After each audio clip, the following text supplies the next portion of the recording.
নমস্কার বন্ধুরা, রূপার রান্নার ডায়েরিতে আপনাদের স্বাগত জানাই। আজকে আমি ভেটকি মাছের মাথা আর কাটা দিয়ে একটা কষা করে দেখাচ্ছি। সেই জন্য মাথাগুলোকে আমি ভালো করে লাল লাল করে ভেজে নিয়েছি, আর কিছুটা এখানে ভাজা হচ্ছে। এখানে 4টে পেঁয়াজ আমি কুচিয়ে নিয়েছি, আর এখানে টমেটো কুচি আছে। এবার দেখতে থাকুন আমি কিভাবে এই কষাটা রান্না করি। দেখুন, মাছের মাথা আর কাটাগুলোকে আমার ভালো করে ভাজা হয়ে গেছে।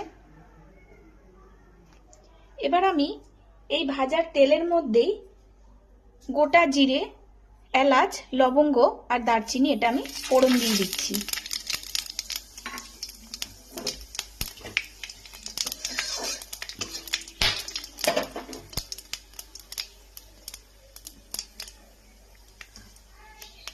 ফোড়নটা একটু ভাজা ভাজা হয়ে গেছে। এবার আমি পেঁয়াজ কুচিগুলোকে এর মধ্যে দিয়ে দিচ্ছি।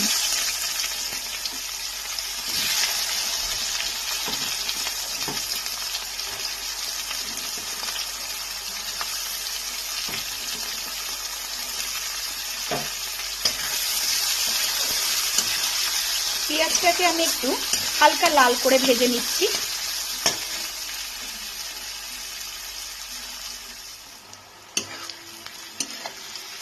পেঁয়াজটা হালকা লাল করে ভাজা হয়ে গেছে। এবার আমি এর মধ্যে কয়েকটা গুঁড়ো মশলা দেব। দেখুন, জিরের গুঁড়ো, ধনের গুঁড়ো, কাশ্মীরি লঙ্কার গুঁড়ো, নুন, সামান্য একটু চিনি আর হলুদ গুঁড়ো, এইটাকে আমি দিয়ে দিচ্ছি।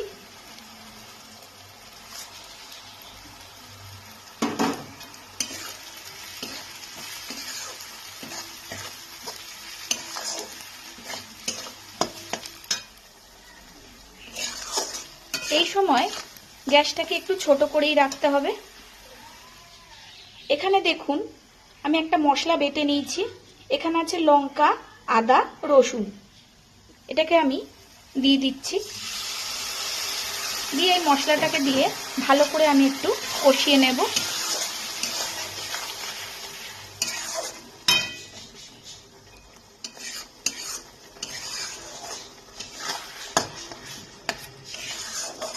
টমেটোটাকে আমি একটু পরেই দেব, যতক্ষণ না পর্যন্ত এটার থেকে একটু মশলাটা ভালোভাবে কষে তেলটা ছেড়ে যায়, ততক্ষণ আমি একটু এটাকে কষাতে থাকবো।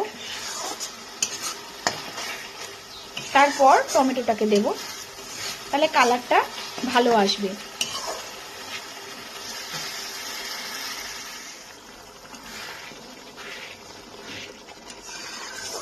মশলাটাকে আরো কিছুক্ষণ আমি ভালো করে কষিয়ে নেব।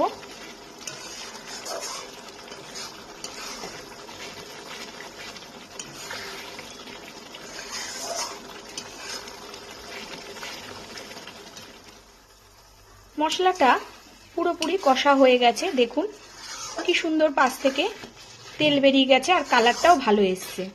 এইবার আমি কুচানো টমেটোগুলোকে দিয়ে দেবো। একটু পাতলা করেই কেটেছি যাতে তাড়াতাড়ি সেদ্ধ হয়ে যায়।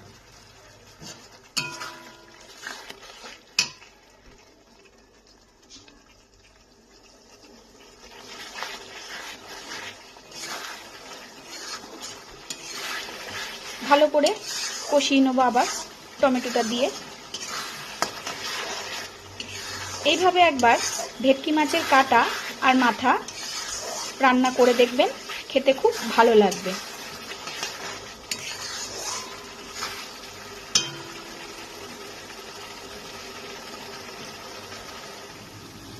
টমেটোটা দেওয়ার পরে ভালো করে কষানো আমার হয়ে গেছে।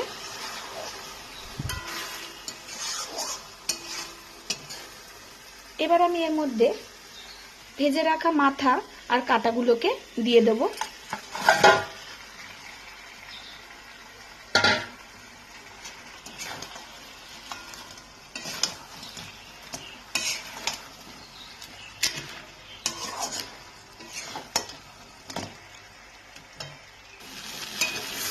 মাথাটাকে দেওয়ার পর আমি কিছুক্ষণ এটাকে দিয়েও কষিয়ে নিচ্ছি।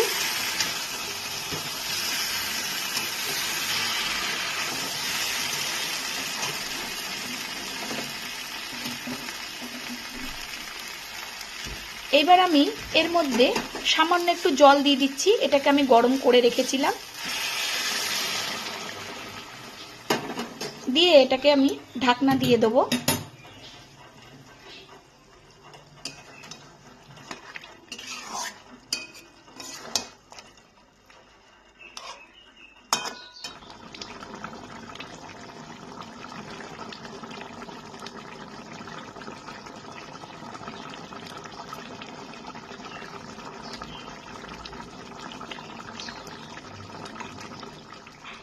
এইবার আমি এটার মধ্যে গোটা কয়েকটা কাঁচা লঙ্কা দিয়ে দিচ্ছি।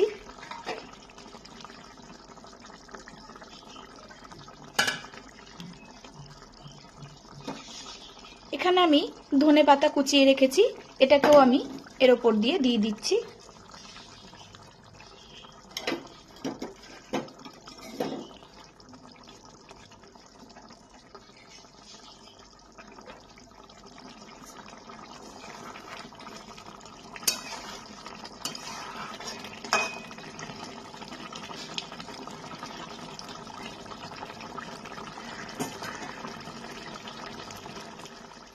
ভেটকি মাছের মাথা আর কাটা রান্নাটা আমার হয়ে গেছে।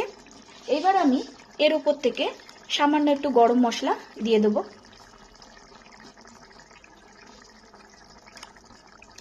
এবার এটাকে আমি নামিয়ে দেবো, ঢাকনা দিয়ে রাখবো কিছুক্ষণ। দেখুন এটা আমার তৈরি হয়ে গেছে। আমি যেইভাবে করলাম একবার সেই রকম ভাবে করে খেয়ে দেখবেন, খুব ভালো লাগবে।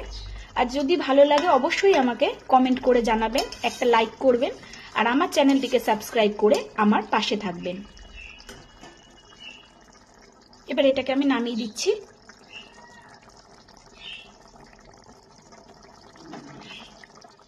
দেখুন ঢাকনা দিয়ে কিছুক্ষণ রাখার পর এবার রান্নাটা আমার হয়ে গেছে। ঠিক এইরকম দেখতে হয়েছে, দেখুন কালারটাও কত ভালো হয়েছে, আর খেতেও খুব ভালো লাগবে। আমি যেইভাবে করলাম একবার সেইভাবে করে দেখবেন।